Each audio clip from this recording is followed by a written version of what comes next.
2 பேருமே ஹெல்மெட் போடல அப்படின்னா ஃபைன் போட்டு விட்ருவாங்களாம். ஸோ அதனால் கண்டிப்பாக நமக்கு வந்து பைக்கில் லிஃப்ட் கொடுக்க மாட்டாங்க. கேட்டு பார்ப்போங்க. அண்ணா தமிழ் தெரியுமா? லிஃப்ட் கிடைக்குமா? Lift Kolkata sir. அண்ணா கொல்கட்டா வேறு வழியே இல்லாமல் இப்படி எழுதியாச்சுங்க, கொல்கட்டா லிஃப்ட் அப்படின்னு சொல்லிட்டு. ரொம்ப லக்குங்க நமக்கு. இன்னைக்கு எப்படியும் எனக்கு கொல்கட்டா லிஃப்ட் கிடச்சிடும் அப்படின்னு ஒரு நம்பிக்கை இருந்துச்சு. இந்த ஓடுற வண்டியில் எடிட் பண்ணுற ஒரு வேலை இருக்குல்லங்க, ரொம்ப கஷ்டமான வேலைங்க. எல்லாருக்கும் வணக்கம் மக்களே. ஸோ கரெக்டாக இப்போ நம்ம எங்கே இருக்கோம்னு பார்த்தீங்கன்னா புவனேஸ்வரில் தாங்க இருக்கோம். புவனேஸ்வரில் வந்து நேற்று நம்ம வந்து லாஸ்ட் வில்லேஜ் இப்போ நான் சொல்லியிருந்திருப்பேன். நேற்று அந்த வில்லேஜ்லேருந்து அப்படியே கிளம்பியாச்சுங்க. கிளம்பி நேராக புவனேஸ்வர் வந்து அப்புறம் எங்கேயோ ஒருத்தவங்க வீட்டில் வந்து நம்ம ஸ்டே பண்ணியிருந்தோம். ஸோ அந்த ப்ரோ எங்கே இருக்காங்க? அந்த ப்ரோ காணோம். ஸோ அவங்க வந்து உள்ளே போயிருக்காங்கன்னு நினைக்கிறேன். இந்த மாமா இருக்காங்க. ஹாய் நமஸ்தே. ஸோ நேற்று இவங்க வீட்டில் தான் வந்து நம்ம ஸ்டே பண்ணியிருந்தோங்க. ஸோ இன்றைக்கி வந்து நம்மளோட பிளான் அப்படியே ஸ்டார்ட் பண்ணி நேராக கொல்கத்தா கிளம்பி போகிறோம். ஸோ கொல்கத்தாவும் அப்படியே எப்படின்னா அப்படியே மழை வேறு பெஞ்சிக்கிட்டு இருக்குது. அப்படியே ரோட்டில் போய் நின்று எப்பொழுதும் போல் லிஃப்ட் கேட்டு போக வேண்டியதாங்க. ஸோ நம்ம சேனலுக்கு யாராச்சும் புதுசாக வந்து நம்ம மறக்காமல் சப்ஸ்கிரைப் பண்ணி பக்கத்தில் பெல் ஐக்கனை தட்டி விட்டு ஆளில் போட்டிங்க அப்படின்னா இந்தியா ஃபுல்லாக எப்படி பட்ஜெட்டில் வித்தவுட் மணியில் ட்ராவல் பண்ணலாம் அப்படின்னு எல்லா விஷயத்தையும் நான் சொல்லி கொடுத்துருவேன். நீங்கள் பார்த்தே தெரிஞ்சுக்கலாங்க. ஸோ வீடியோ ஃபுல்லாக பாருங்கள். பிடிச்சிருந்தா லைக் பண்ணிக்கோங்க, உங்கள் ஃப்ரெண்ட்ஸுக்கு ஷேர் பண்ணிக்கோங்க. ஸோ வாங்க போய் லிஃப்ட் கேட்க ஆரம்பிப்போம். ஒரு வழியாக ஹைவே பக்கம் வந்தாச்சுங்க. இதுக்கப்புறம் வந்து அப்படியே லிஃப்ட் கேட்டு போக வேண்டியதான். சரியான டிராஃபிக்குங்க, பயங்கர கூட்டமாக இருக்குது. புவனேஸ்வர் வந்து ரொம்ப டிராஃபிக்காகவே இருக்குது. பட் ஆனால் க்ரீனரியும் இருக்குங்க. எங்கே பார்த்தாலும் அப்படியே ஒரு மாதிரி கிளைமேட்டு இன்றைக்கி கொஞ்சம் சில்லாக நல்லா இருக்குது பார்க்குறதுக்கு கிளைமேட்டு. பட்டு லிஃப்ட்டு கேட்கணும், அதுவும் எவ்வளோ டிராஃபிக் பாருங்கள். இந்த டிராஃபிக்கில் யார் நிப்பாட்டி நமக்கு லிஃப்ட்டு கொடுப்பான்னு எனக்கு தெரியல. எனக்கு ஒரு டவுட்டாகவே இருக்குது, இங்கே 2 வீலரில் வந்து லிஃப்ட்டு கொடுப்பாங்களான்னு. ஏன்னா போகிறவங்க எல்லாருமே டபுள் ஹெல்மெட் போட்டு தான் போகிறாங்க, சிங்கிள் ஹெல்மெட் போட்டு யாருமே போகல. So maybe it will be little tough I think. அதான் நினைக்கிறேன், கொஞ்சம் கஷ்டம் தான் நினைக்கிறேன். புவனேஸ்வரில் வந்து 2 பேருமே ஹெல்மெட் போட்டிருக்கணுமாங்க. 2 பேருமே ஹெல்மெட் போடல அப்படின்னா ஃபைன் போட்டு விட்ருவாங்களாம். ஸோ அதனால் கண்டிப்பாக நமக்கு வந்து பைக்கில் லிஃப்ட் கொடுக்க மாட்டாங்க. நம்ம கட்டக் அப்படிங்கிற ஒரு பிளேஸ் இருக்குது, அதை தாண்டி அவுட்ரு போனால் தான் வில்லேஜ் ரோடு இருக்கும். ஸோ வில்லேஜ் ரோடு சைடு போனால் தான் நமக்கு வந்து டபுள் ஹெல்மெட் இல்லாமல் லிஃப்ட் கிடைக்க வாய்ப்பு இருக்குது. பட்டு என்ன பண்ணுறதுனே தெரியலங்க. சரி அப்படியே போவோம். இன்னும் கரெக்டாக பார்த்தீங்கன்னா ஒரு 10 கிலோமீட்டருங்க. 10 கிலோமீட்டர் அப்படியே நடந்து போயிட்டோம் அப்படின்னா சிட்டியோட அவுட்ரு வந்துடும். ஸோ அதுக்கப்புறம் வந்து கொல்கட்டாவுக்கு வந்து ஈஸியாக லிஃப்ட் கிடைக்க வாய்ப்பு இருக்குது. சிட்டியை விட்டு ஒரு வழியாக வெளில வந்த மாதிரி தான் எனக்கு தோணுது. பட் அந்தளவுக்கு தெரியல. இப்போ எங்கே இருக்கோன்னு பார்த்தீங்கன்னா கட்டக் அப்படின்னு சொல்லிட்டு ஒரு பிளேஸில் இருக்கும். கொல்கட்டா போகிற ரூட்டு பிடிச்சாச்சு. பட் ஆனால் புவனேஸ்வர்லேருந்து வெளில வந்து இப்போ தான் கட்டக் வந்திருக்கும். அடுத்த கட்டக்லேருந்து வெளில போகணும். வெளில போனால் தான் நமக்கு வந்து லிஃப்ட் கிடைக்கும். ஸோ வாங்க அப்படியே போக ஆரம்பிக்கலாம். பசிக்குதுங்க வேறு. காலைல பொரி தான் கொடுத்தாங்க சாப்பிட. பொரி சாப்பாடா அப்படிங்கிற மாதிரி தான் எனக்கு இருந்துச்சு. இங்கே வந்து அதுதான் அவங்களுக்கு சாப்பாடாக அடிக்கடி. ஸோ ஒரு வழியாக வெளில வந்தாச்சுங்க. அதுக்கப்புறம் தண்ணி பாட்டிலில் ஃபுல்லாக தண்ணி காலி ஆகிடுச்சு. அப்புறம் இங்கே உள்ளவங்கள்ட்ட கேட்டேன். அப்புறம் ஏதோ ஒரு பிளேஸ் இருந்துச்சு, சரி வாங்க இங்கே போய் தண்ணி பிடிச்சிக்கிங்க அப்படின்னு சொல்லி அழைச்சிட்டு போய் தண்ணி ஃபுல் பண்ணியாச்சு. இப்போ போயிட்டு அப்படியே நின்று லிஃப்ட் கேட்க வேண்டியதாங்க. ஸோ இதுக்கப்புறம் அப்படியே நம்ம கொல்கட்டாவை நோக்கி நம்மளோட பயணம் ஸ்டார்ட் பண்ண வேண்டியதான்.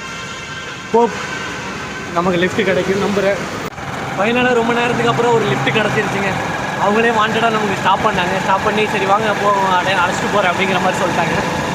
ஒரு வழியாக கிடச்சிருச்சு. முதல்ல ரொம்ப வேர்க்க ஆரம்பிச்சிருச்சு. இப்போ தான் கொஞ்சம் காற்று அடிக்குது, கொஞ்சம் வந்து தெளிவாக இருக்குது. வாங்க அப்படியே போகலாம்.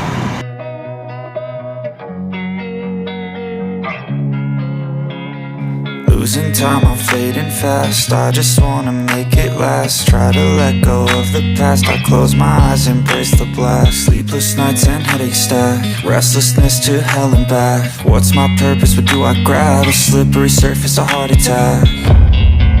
And sometimes you just gotta believe there's something that'll give you relief.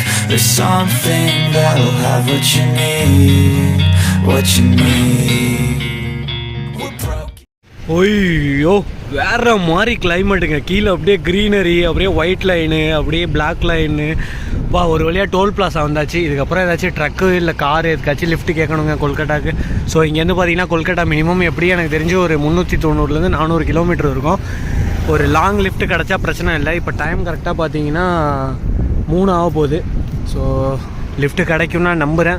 ஒரு 5 மணி வரைக்கும் ட்ரை பண்ணலாங்க டோல்லையே. அப்படி இல்லாட்டி நீங்கள் நைட்டு ஸ்டே பண்ணிவிட்டு திருப்பி நாளைக்கு தான் கேட்க ஆரம்பிக்கணும். ஏன்னா இதுக்கப்புறம் பைக் லிஃப்ட் எடுத்தோம்னா ஒடிசாவில் ஏதாச்சும் ஒரு கிராமத்துக்குள்ளே போய் மாட்டிப்போம். அப்புறம் வந்து திருப்பி லிஃப்ட் கிடைக்கிறதுக்கு ரொம்ப கஷ்டமாக போயிடும். ஸோ அதனால் மேக்ஸிமம் எவ்வளோ டைம் ஸ்பெண்ட் பண்ண முடியுதோ டோல்லையே ஸ்பெண்ட் பண்ணி ஏதாச்சும் ஒரு லிஃப்ட் கிடச்சிட்டு நம்ம அப்படியே போக வேண்டியது தான். கேட்டு பார்ப்போங்க.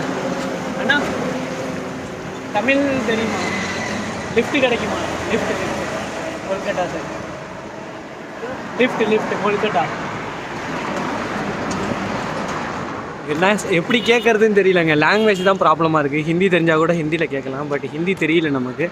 ஸோ ஒவ்வொரு வண்டியாக கேட்போம். யாராச்சும் ஒருத்தவங்க ஹெல்ப் பண்ணிட்டாங்கன்னா கூட பரவாயில்ல, பட் ஆனால் எப்படி பேசுறதுன்னு தான் அவங்களுக்கு தெரியல. ஏபி வண்டின்னு போட்டிருக்கா. ஸோ அவங்களுக்கு தமிழ் தெரியும்னு நினைக்கிறேன், அதனால தான் அவங்க தமிழில் கேட்டேன். இருங்க, இங்கே கொஞ்சம் பேர் நிற்கிறாங்கன்னு நினைக்கிறேன். ஸோ அவங்கக்கிட்ட கேட்டு பார்ப்போம். அண்ணா கொல்கட்டா கொல்கட்டா ஓ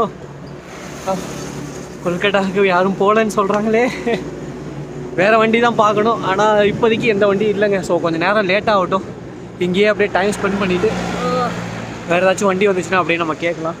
வேறு வழியே இல்லாமல் இப்படி எழுதியாச்சுங்க, கொல்கட்டா லிஃப்ட் அப்படின்னு சொல்லிட்டு போட்டாச்சு. இதுக்கப்புறம் போயிட்டு அப்படியே என்எச்சில் நின்றுட்டு இதை காமிச்சு அப்படியே கேட்க வேண்டியதான். இது எந்த பாக்ஸு பார்த்தீங்களா? ரெட் லேபிளோட பாக்ஸு. வேறு எதுவுமே கிடைக்கலைங்க. ஸோ அதனால் அப்படியே ரெட் லேபிள் எடுத்தேன், அப்படியே கிழிச்சிட்டு இந்த இடத்துல அப்படியே கொல்கட்டா லிஃப்ட் அப்படின்னு சொல்லி எழுதியிருக்கேன். இதை யாராச்சும் பார்த்துட்டு இதுக்கப்புறம் நிப்பாட்டினா தான் உண்டு. ஸோ வாங்க போய் கேட்க ஆரம்பிக்கலாம். ரொம்ப நேரத்துக்கு அப்புறம் அண்ணன் வந்து நமக்கு வந்து அவங்க சும்மா இங்கே கடைக்கு வந்திருந்தாங்க. ப்ரோ இந்த மாதிரி நான் கொல்கட்டா போகிறேன், லிஃப்ட்டு தரீங்களான்னு சொல்லி சும்மா தாங்க கேட்டேன். பட் அண்ணன் வந்து தரேன்னு சொல்லிட்டாங்க. Bro thank you so much.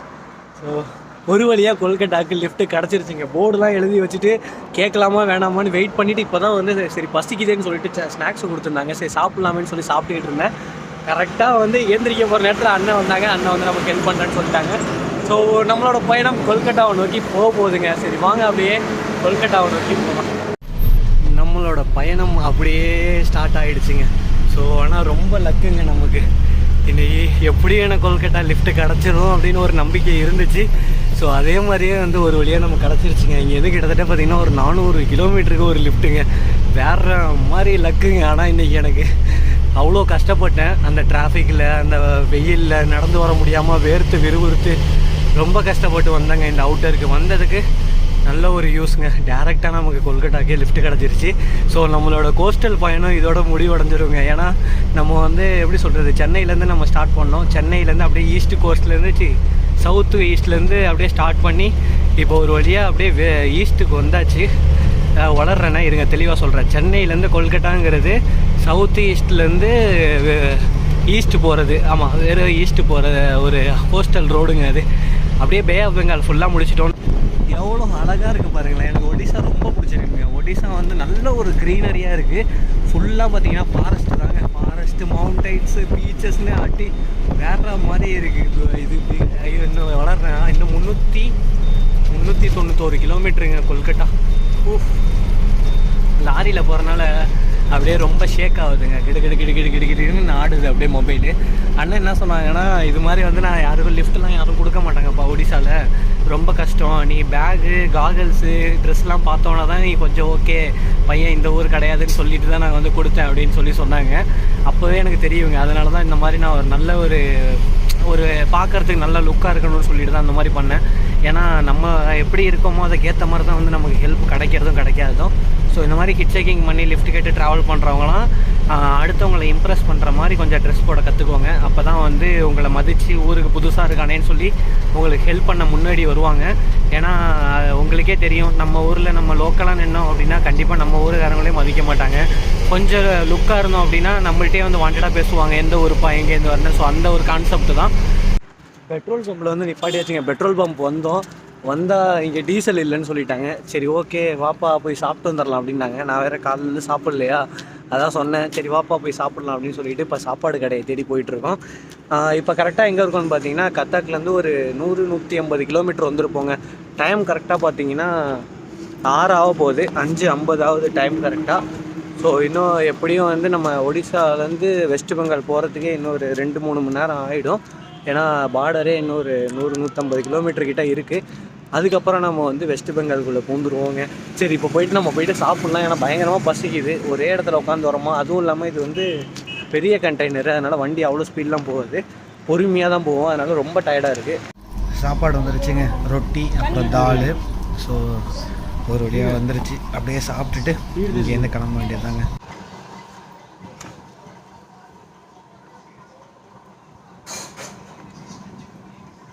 வெளில பார்த்தீங்கன்னா கொடூரமான மழை பெஞ்சிக்கிட்டு இருக்குங்க. டைம் கரெக்டாக பார்த்தீங்கன்னா இப்போ 8 மணி ஆகுது.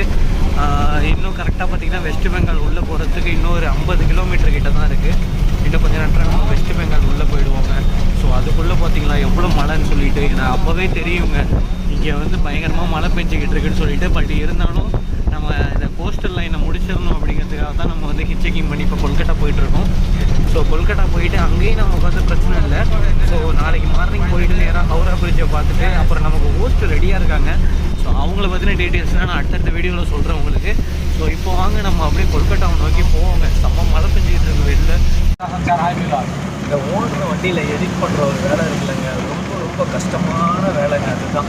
ஏன்னா நம்ம எவ்வளோ தான் கஷ்டப்பட்டு எடிட் பண்ணுறதுக்கு உட்காந்தாலும் ஒரு சின்ன ஷேக் இருக்குல்ல, டப்புன்னு எல்லாத்தையும் மாற்றி விட்டுரும். திருப்பி ஃபஸ்ட்டு உட்காந்து கஷ்டப்பட்டு அப்படியே பாயிண்ட்டை முடிச்சு உட்காந்து எடிட் பண்ணுங்க. ஸோ வேறு மாதிரி இருக்குது. ஒரு வழியாக வெஸ்ட் பெங்கால்குள்ளே போகிறவங்க இன்னும் ஒரு 10 கிலோமீட்டர் தான் இருக்கும். அதுக்கப்புறம் வெஸ்ட் பெங்கால்குள்ளே பூந்தாச்சு. இப்போ கொல்கட்டாவுக்கு பார்த்தீங்கன்னா கரெக்டாக 225 கிலோமீட்டர் இருக்குது. நைட்டுக்குள்ளே நாங்கள் போயிடுவோம். போயிட்டு அங்கேயே ரெஸ்ட் எடுத்துகிட்டு மார்னிங் நம்ம வந்து அடுத்த பிளான் பார்க்கலாம்.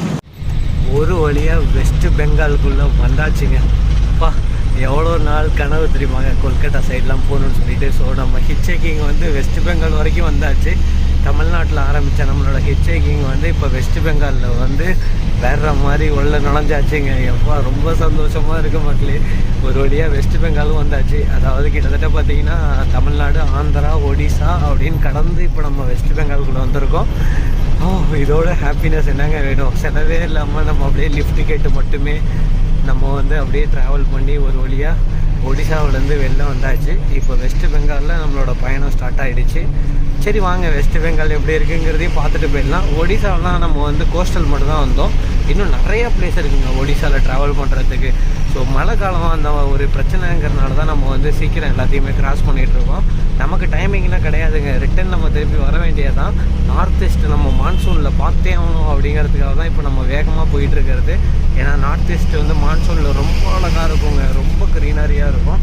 ஸோ அந்த க்ரீனரியை பார்க்குறதுக்காக தான் இப்படி நம்ம ஃபோர்ஸ் பண்ணி போயிட்டுருக்கோம். அதுவும் ஃபோர்ஸ் பண்ணி தான் போல ரொம்ப பொறுமையாக தான் போயிட்டுருக்கோம். ஸோ வாங்க வெஸ்ட் பெங்கால்குள்ளே வந்தாச்சுங்க.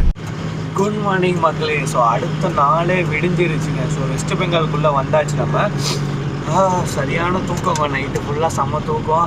அப்படியே வண்டியை ஒரு ஹோட்டலில் அப்படியே நிப்பாட்டி போட்டு சரியான தூக்கம் ஒன்று தூங்கியாச்சு. ஸோ இப்போ போயிட்டு அப்படியே ஃப்ரெஷ்ஷப் ஆகும். போயிட்டு ஃப்ரெஷ்ஷப் ஆகிட்டு எல்லாம் ரெடி பண்ணிவிட்டு அடுத்து திருப்பி நம்மளோட பயணம் ஸ்டார்ட் ஆக வேண்டியதான். இல்லை இன்னும் வந்து 150 கிலோமீட்டருக்கு மேலே இருக்குங்க போகிறதுக்கு. ஸோ திருப்பி இந்த வண்டிக்காக தான் நம்ம ட்ராவல் பண்ண போகிறோம். இந்த வீடியோ வந்து இதோட முடிச்சுக்கலாம் மக்களே. இந்த வீடியோ பிடிச்சிருந்தா ஒரு லைக்கை போட்டுக்கோங்க, உங்கள் ஃப்ரெண்ட்ஸுக்கு ஷேர் பண்ணிக்கோங்க. ஸோ அடுத்த வீடியோக்காக லிட்டில் அப்படி கொஞ்சோண்டு வெயிட் பண்ணுங்கள். நாளைக்கு நான் வந்து உங்களை மீட் பண்ணுறேன் வேறு வீடியோவில். So bye.